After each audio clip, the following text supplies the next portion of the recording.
Libra, kumusta? Welcome back sa iyong love reading. Kumusta naman kayo? So, tingnan natin ang iyong energies, outcome, at saka advice. Okay, Libra, meron tayong 4 of Swords, 7 of Cups in reverse, 5 of Wands, 9 of Swords, 9 of Cups, the Sun. Ayusin ko lang.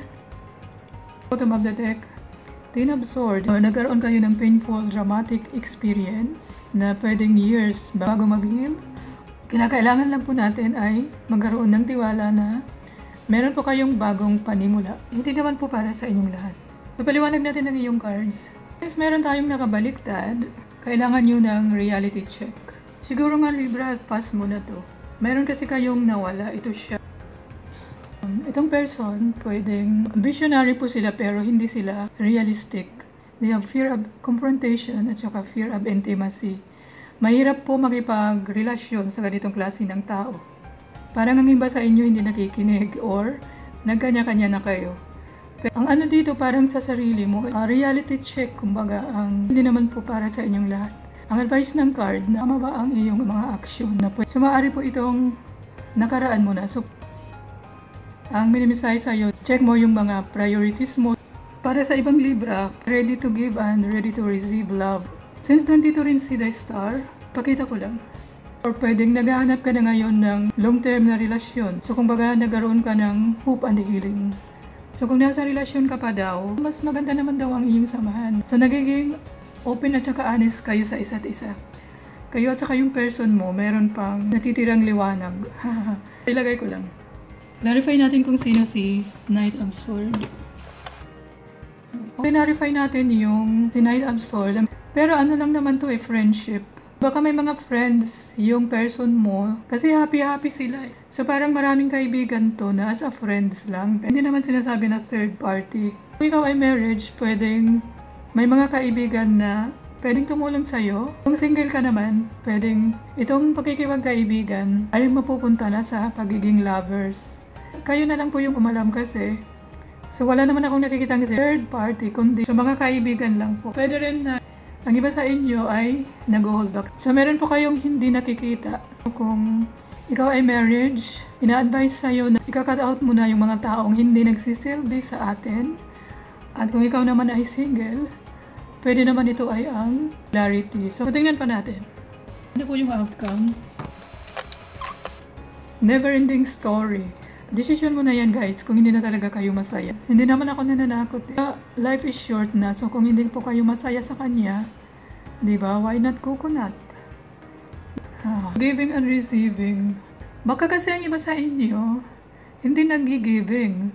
So siguro ang person na yon, siya na lang ang nag-give.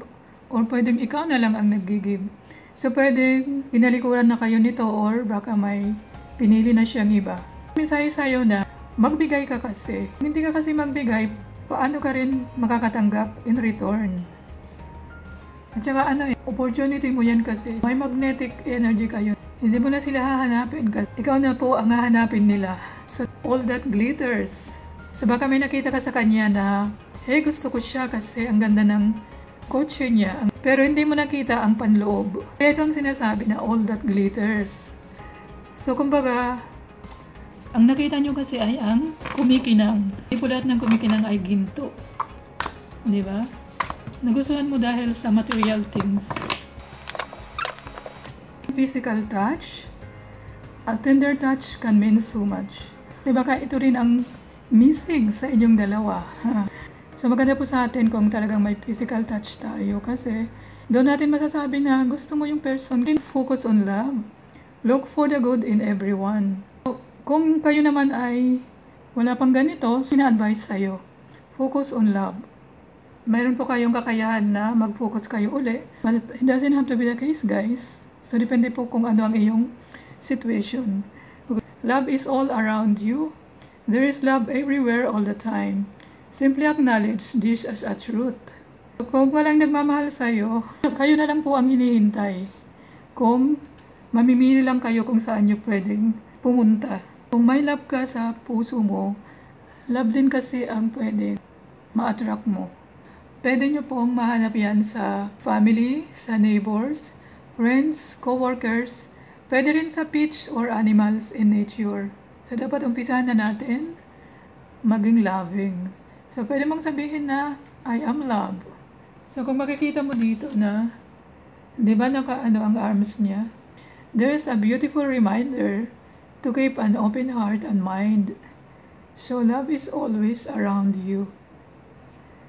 Yun lang naman ang para sa inyo. Thank you for liking, subscribing, and commenting. Spread love and nothing to anyone. I love you all. Thank you and God bless.